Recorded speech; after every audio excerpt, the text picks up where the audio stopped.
Welcome to another episode of Cinematic Anarchy, the podcasting equivalent of a small child that's gone off his ADHD medication and is trying to conduct a serious interview. With me today, I have the pleasure of having an author of a book that I had purchased recently, Beverley Price. The book is A to Z of the So Bad They're Good, the Bad, and the Ugly horror films. And hello, Beverley. How are you today? Yeah, not too bad. You?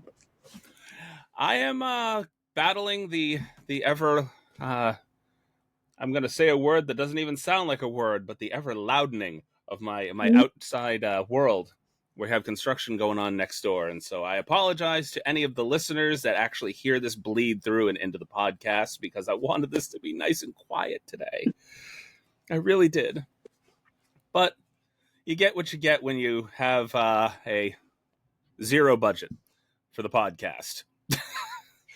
I don't have any money going into this right now, and maybe in the future. But in the meantime, I really enjoy this book. It has been coming with me to work like literally every night. I have like an hour's lunch and I sit and I go over it. And it even prompted me to go out and buy a copy of Galaxy of Terror. Oh, I didn't lovely. know that I did not know that it had such a star-studded cast.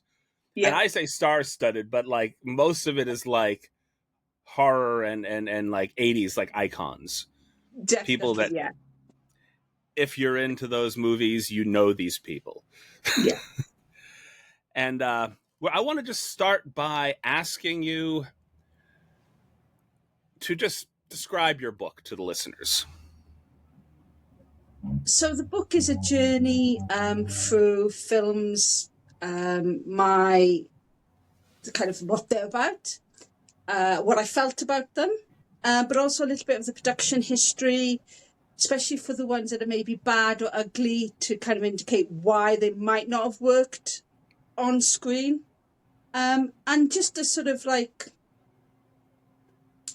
a love letter, I suppose, to a lot of films that are often overlooked. But also to indicate that some of these films actually have more depth than we initially think of them to have. Like some of them have imagery and themes that may not have been the intention, but now with hindsight, looking at these films, you think, actually, these could be related to certain themes and trends of the time that they were being released. Definitely. I've been through the book. I recognized maybe a good 75% of the films that you have in here as things I've either watched or I have sitting on an extensive shelf of Blu-rays and have not quite gotten to yet. Yeah. My wife would love to throw a shoe at me on occasion about that. It's like, okay, you spent $40 on a Blu-ray, watch it. I go, well, come sit down and watch it with me, hun. No, that's the problem. Some of these movies she won't watch. She's like, no, I don't want to watch that. That's why we have 3 TVs. Go watch it. So, that being said, I've read through the book. There's several segments that I loved in the book. I loved the Frankenhooker one. I love Frank Henenlotter. So basket case Frankenhooker. I just picked up his recent movie that I have not gotten to watch yet, Bad Biology. So It's been several decades since he actually put out a film. Yes. He fell into actually doing preservation and audio commentary for the group Something Weird Video for quite a while. And then finally he just kind of got up the courage to go put out another film, and I'm curious about that one because it does not sound like something my wife will sit down and watch with me. So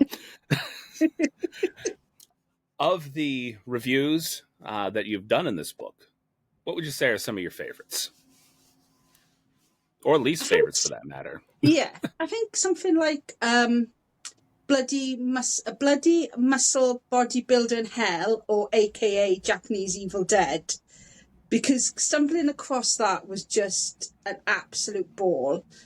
One of the things about the film is it's short. It's like something like 63 minutes long, so you could literally watch it on a lunch break. But the fact that the bloke spent 20 years just making this film because he wanted to make it as perfect as possible. And I think a lot of the films that come under either the ugly or the bad, they're cheap. They're either the silent films, or people don't actually have love of the genre. They just want to make a cheap film because they know it'll make a profit. But this guy wanted to make this film a love letter to Evil Dead, as perfect as he could, with the money and the technology. That's why it took him so long, because he wanted the technology to catch up with what he had in mind. And when I posted about doing it, the director also reached out to me, and that's always nice as well when the director goes, "Oh, thank you for promoting my film." And you think, "Oh my god, it's fine."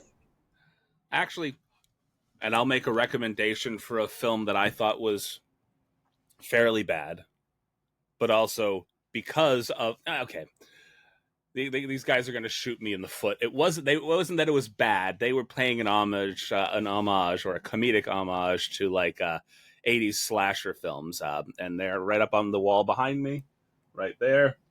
Slaughter Beach. It's a local film done in Delaware. Okay. At Slaughter Beach. That's the name of the beach. Cool. And it's by a group called Clock Out Films. I personally love the film. I got to interview the guys, so I might be a little biased because we had a little build up to a friendship, kind of had them on a few times. And I would recommend the film as sort of a so bad it's good kind of thing, because it was their first film. They had a little bit of audio difficulty in certain areas, but the humor was there, and it was the gore was, and special effects were definitely there. It's a wonderful film as far as I'm concerned, and I would recommend it to anybody. That muscle body. Sorry, and now the name is going to escape me, but the Japanese Evil Dead film that you had mentioned, that's one of the things that stood out to me in there, and I have to go hunt that down now. So I'm actually glad that you mentioned that one. It was on Shudder, so it might at least in the UK it was on Shudder. Yeah, I have noticed after a few conversations, there's certain things that you guys get to see that we don't, and certain things we get to see that you guys don't. So yeah, we'll see. I will definitely attempt to hunt that down, and I'll shoot you a text just telling you how I felt about it. Lovely. Are there any particular reviews that you felt, or just films that you felt were just things you would recommend people not watch? Jurassic Shark. And if you've read the book, you know that is a common theme throughout the book, where I go, yeah, this film's bad. Not as bad as Jurassic Shark. I have a few films that I refer to as it was not as bad as. Most recently, Garbage Pail Kids, the movie. Oh. That, I don't think there's anything redeemable about that movie. They were trying. They really did try. Yeah. But they did not try hard enough. No. But even then, though, I do like to say, though, that, that people wanted to make a movie, and they've made a movie, and that's more than I've done. I've, like many people who are interested in horror, they have ideas in the back of their head going, well, if I made a film one day, it would be this, and most people don't do it. So I do like to say that, I may not have enjoyed the film, but they wanted to make a film, and they made a film, and good on them.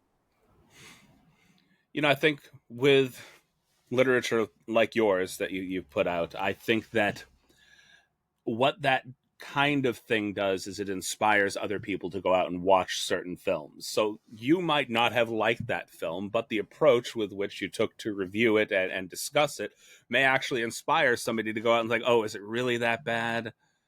Oh yeah, it definitely is. And so you may get whoever reads this book to go sit down, and I more than likely will. This is how I build like lists of movies that I haven't seen yet. Like I said, I've only maybe seen, if I'm honest, about 70% of what you put in there. And there's at least a good 30% that I had to write down, like, I've never even heard of this, never seen this. And I have a list now. So now I have to go out and I have to find these, and I'm going to watch most of them.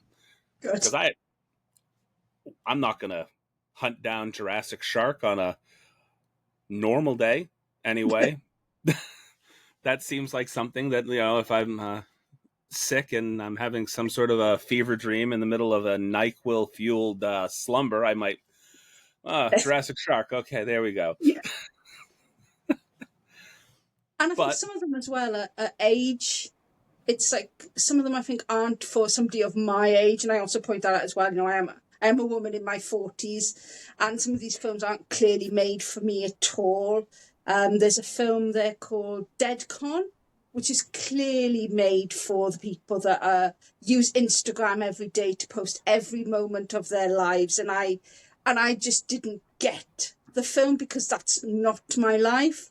But maybe if that is your life, you might get something from the film. So there's also that, I get that as well. Some of these films aren't made for me. that's fair. I mean, I personally don't have any real connection with a lot of social media outside of stuff that I post for this podcast. However, I do have 2 children, and they are on Instagram constantly. And between them and a couple of friends, I kind of want to say on occasion, hey, there are other things in the world to point a camera at that isn't necessarily your face. You know, I'll tell you, a lot of influencers, they can get by with just posting things about their face, but when it comes down to it, sometimes people want something with a little bit more substance.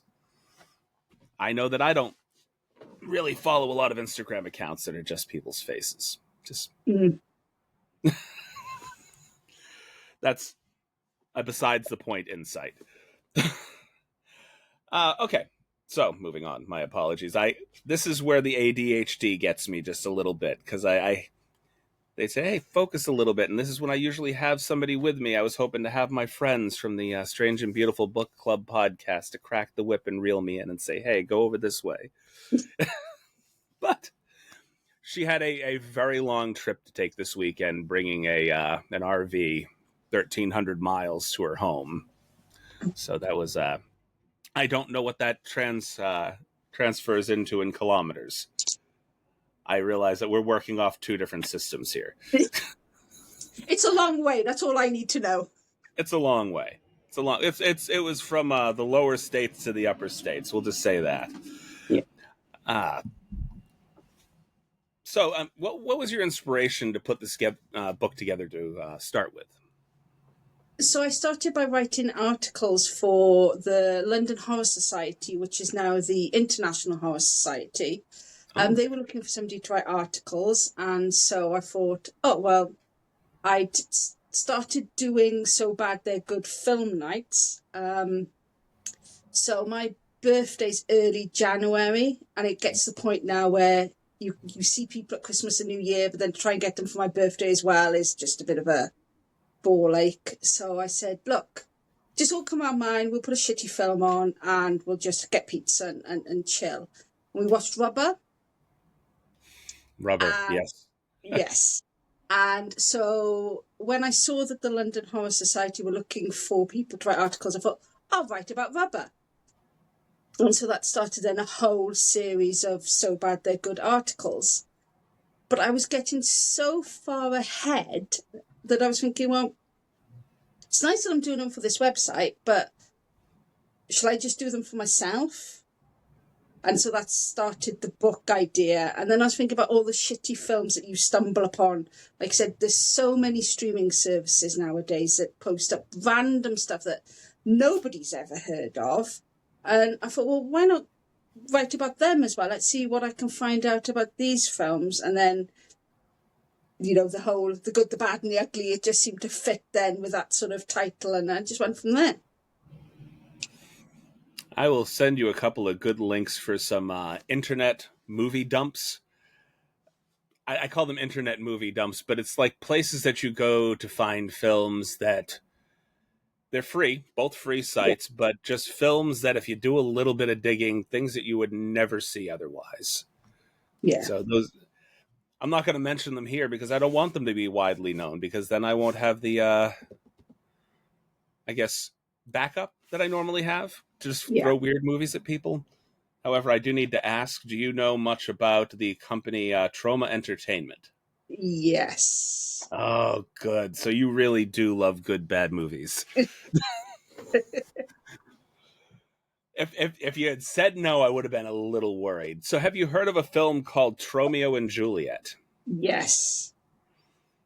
I'm I sorry. haven't seen it, but I am Oh, aware of it. this is a film that, and I promised my friend Nico that I would not mention the film in her presence. But this is a film that caused some uncomfortable distance between me and a couple of people that were on the podcast because I had recommended that we watch it without actually having seen it myself first. Because Sean Gunn directed it, Yep. the fella that went on to do the Guardians of the Galaxy movies for Marvel, and his brother was in it, and I was like, oh, okay, well, no, sorry, my apologies. James Gunn directed it. Sean Gunn was one of the stars in it. That's the brother. Mix things up a little bit for a minute there. Pardon the quick slip. And it is a telling of Romeo and Juliet as seen from the perspective of Romeo and Juliet being brother and sister who had been adopted out to two different families. Okay. And yeah, it still follows the love story, this, that, and the other thing, and it gets very uncomfortable very quick because the audience knows what's going on, but they have no clue. My version of that is I made a group of friends watch Wicked City, the anime. And Oh, yeah, and yeah. again, that got a little bit awkward quite quickly.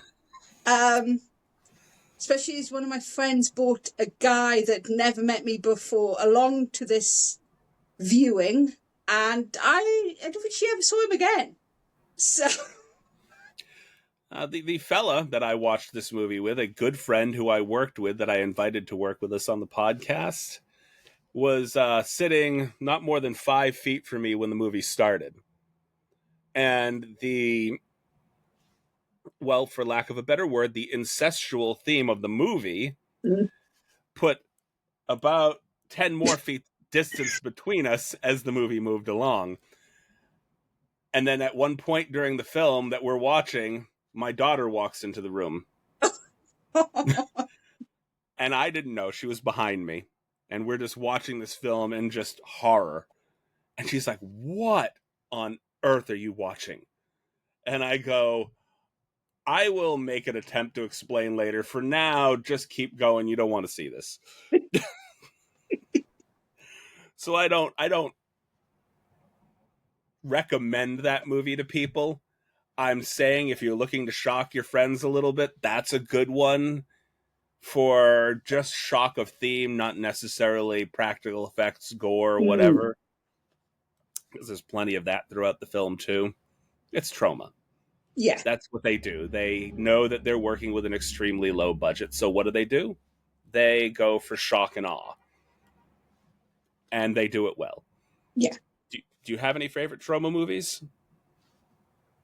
No, I don't. To be honest, it's not. I mean, I know of them. I've Okay. seen Toxie, and there's Class of Newcomb High, but Classics. yeah, but for low budget kind of directors, and you know, Lloyd Kaufman does what he does, and he knows what he is, and that's fine. But for me, for the kind of low budget, I'm more kind of like into Roger Corman stuff, the kind of the quick and the cheap, rather than the quick, the cheap, and the nasty. Roger Corman knew how to take a low budget and make it look like it was a high budget film while also Yeah. making it look like a grindhouse film. Mm. It's a weird aesthetic. His films, like, I would not rank him in the level of Trauma, which is Oh no. literally zero budget. Roger Corman took films with like no money and made them into things that either hit hard or became classics later on. Yeah. And none of them look like he was working with such a shoestring budget, as far as I'm concerned. Anyway, I Yeah. loved Roger Corman.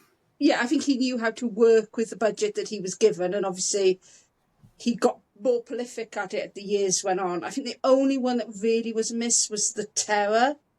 with Jack Jack Nicholson, Nicholson. Yes. and that the end scene where the body dissolves into the skeleton, you're kind of like, okay, this is not good. Nah. I watched the film once and I don't think I've ever picked it up again. I had No, a me neither.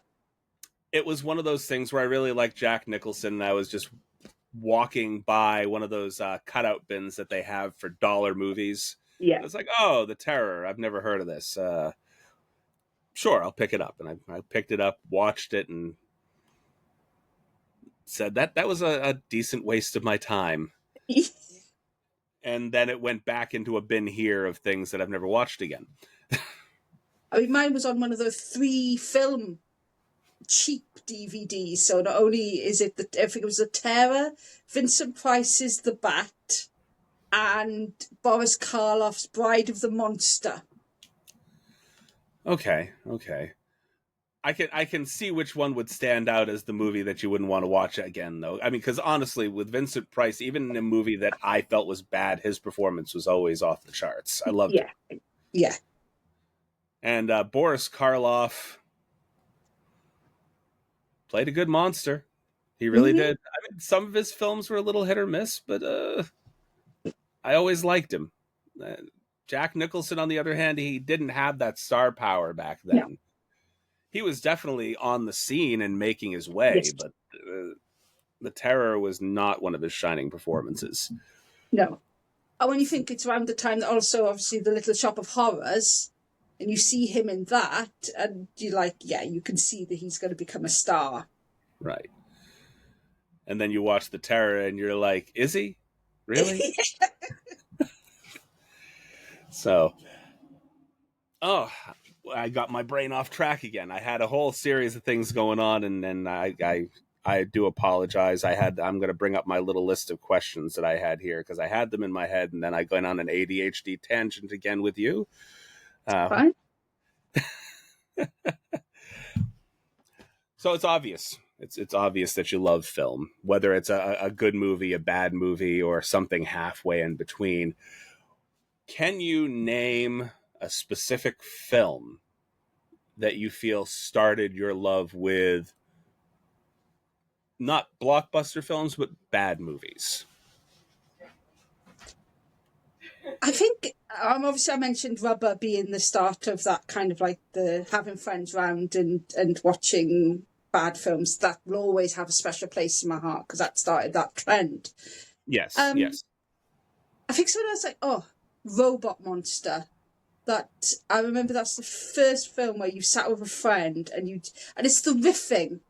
Like in the UK we don't have that big culture of like Mystery Science Theatre 3000 and things like that. That didn't seem to be as big over here, at least not at the time. Obviously now, retrospectively, it's become bigger. So the idea of riffing a film just didn't seem as normal as it might have done. But yeah, just sitting there with a friend and just talking over the film and just laughing at it is just brilliant. And that's one of the things I point out in the book as well, that some of these films, if I'd watched them on my own, they might have been marked lower. It's the company that sometimes makes those films, and the sheer amount of alcohol you drink as well, that makes those films sometimes.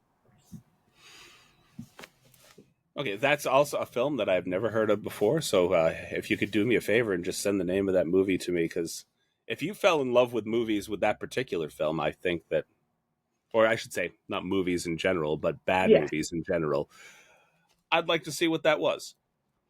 I mean, honestly, a lot of people don't watch this kind of film.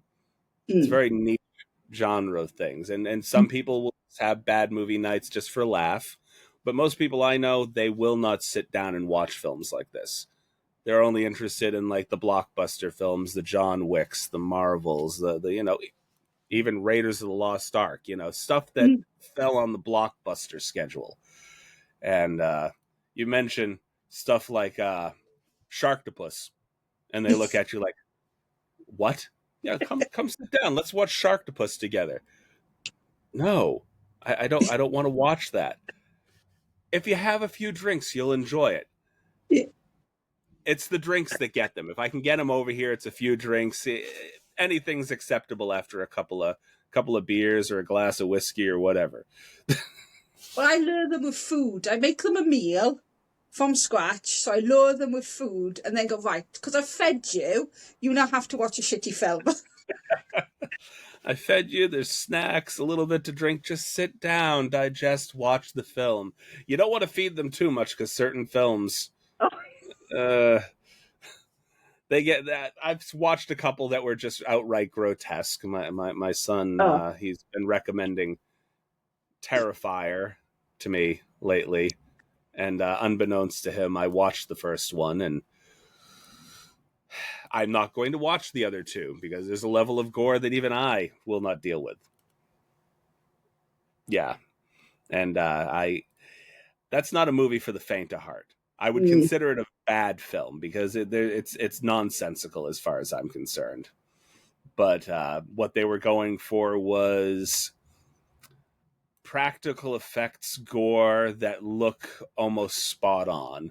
Because if you ever seen Cannibal Holocaust, that was a level of practical effect gore where the people were actually taken to court because they were like, did you actually kill people in the making of this film? Because it looked like it. It looked like they had literally killed people during the making of the film. I don't know how to describe it otherwise.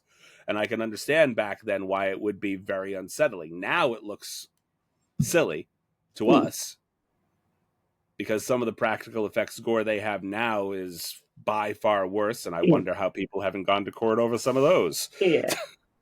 One of the things that I have written articles about, obviously being British and a child of the 80s, is the whole video nasties phenomenon that we had over here.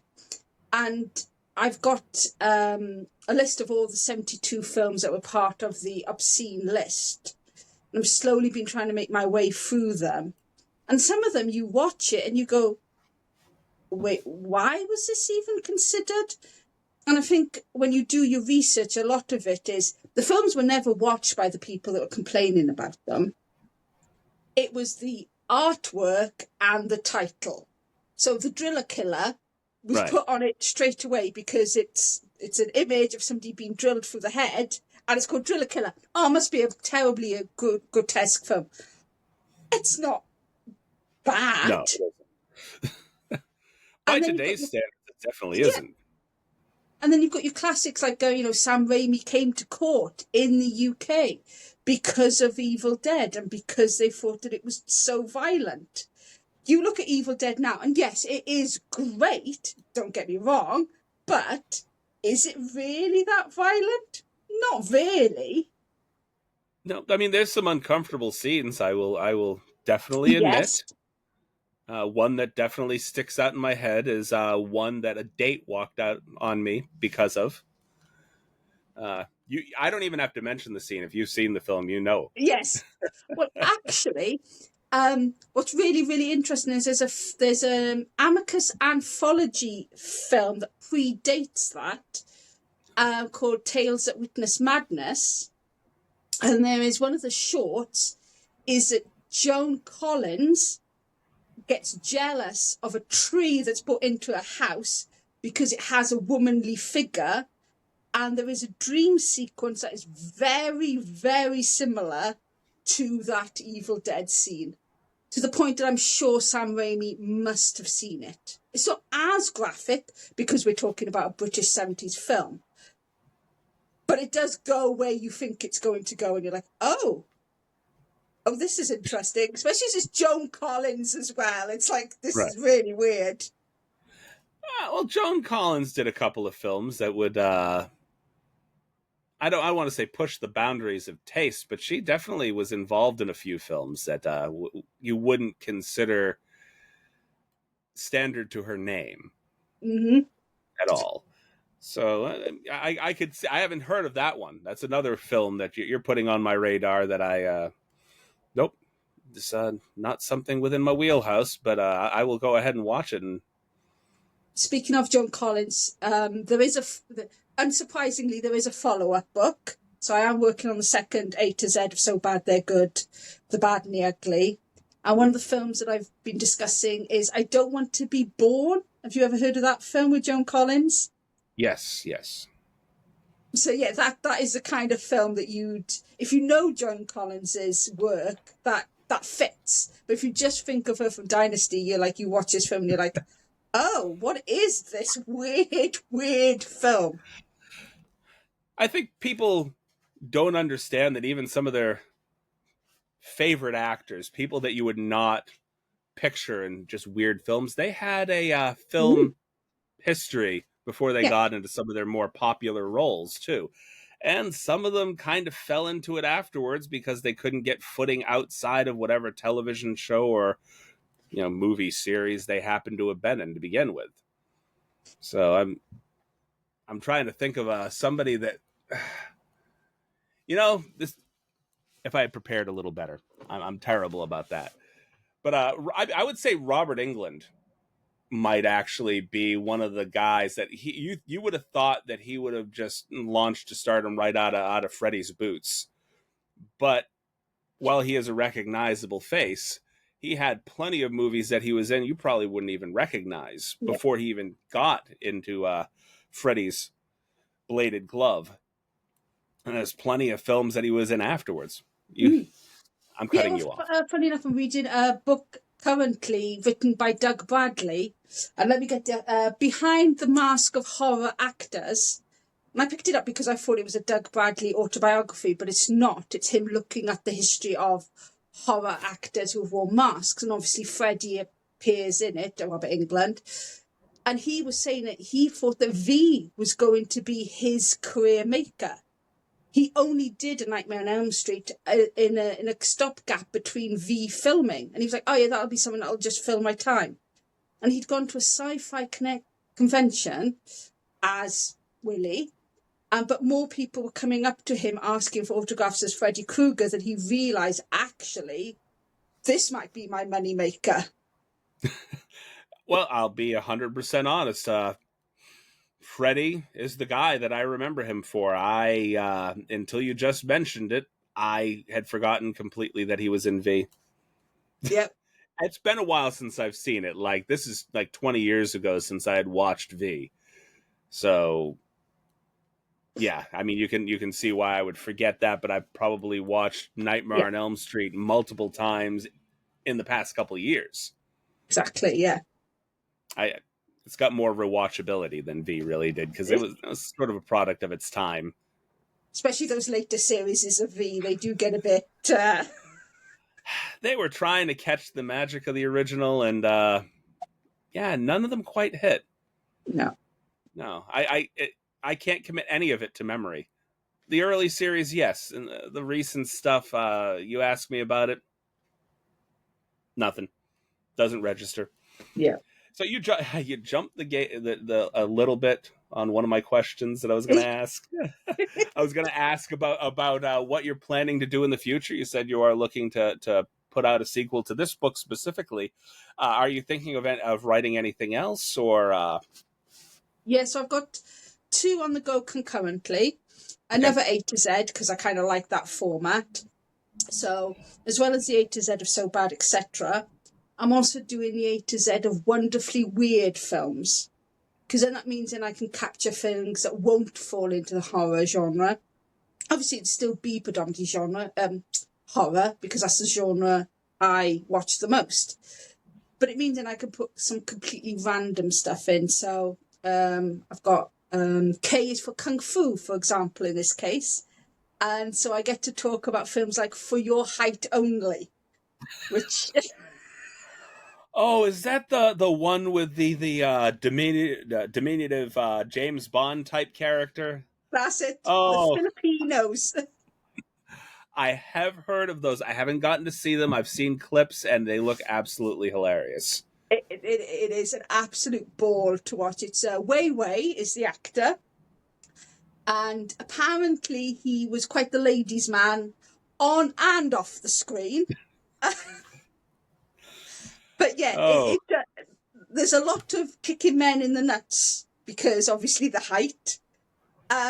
He is literally thrown about the set. You can see that he just comes off the side. Somebody has just thrown him off the stage. But the best bit is where he jumps out of a window with an umbrella, and he's just floating down. You're like, I feel like they literally just did that to him. It doesn't look like a dummy. It looks like they literally just pushed this poor diminutive man out the window. Went, yeah, you'll be fine, mate. I mean, if you have the right airbag system set up, I guess you could. But I mean, that would be even more impressive if he did all his own stunts. Yeah. Rather than just having a dummy thrown around set, holding onto the umbrella or tossed here, tossed there. That would be a hell of a lot more impressive. Yeah. And then right. I get sorry. My apologies. Are there any questions you wish that I would have asked you? Not that I can think of. I think we kind of covered everything, and thank you for the opportunity to get to talk about my book as well. And it really brings me a lot of joy that you've enjoyed it so much, and that it's given you a list of films to add. I've enjoyed it to the point that as I had said before, I'm purchasing a couple of copies for my other podcasting friends, and I'll be handing them out during Christmas this upcoming year. Spoilers. Again, remember, I'm going to put this on screen here as best I can. This is the A to Z of the So Bad They Are Good, The Bad, and the Ugly horror films by Beverley Price. You can find this on Amazon.com. I will put the link to be able to access that in the show notes below. Is there anything else you'd like to tell our listeners before we head off for the evening? Just keep watching the bad films, or just keep making the bad films, so I've got stuff to put in more books. Oh, I don't think there's going to be any shortage of bad films. Trust me. Some people mean well. Some people really do, but their visions stray into, oh my God, what did I just watch territory?